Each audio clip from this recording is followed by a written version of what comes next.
Replace a toner cartridge for the HP Laser MFP 330,000 printer series.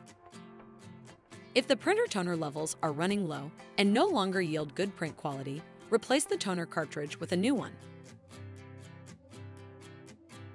It is recommended that you only replace your toner cartridge with a genuine HP cartridge. HP cannot guarantee the quality or safety of non-HP parts. Open the toner access door. Pull the old toner cartridge out of the printer. Remove the new cartridge from the packaging. Gently rock the cartridge side to side, about 5 or 6 times, to distribute the toner.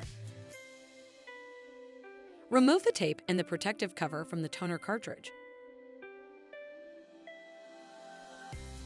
Some toner cartridges have a protective seal that also needs to be removed.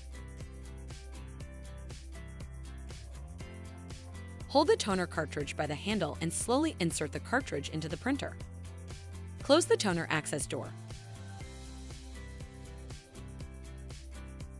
To recycle the used cartridge, go to hp.com/recycle to learn how.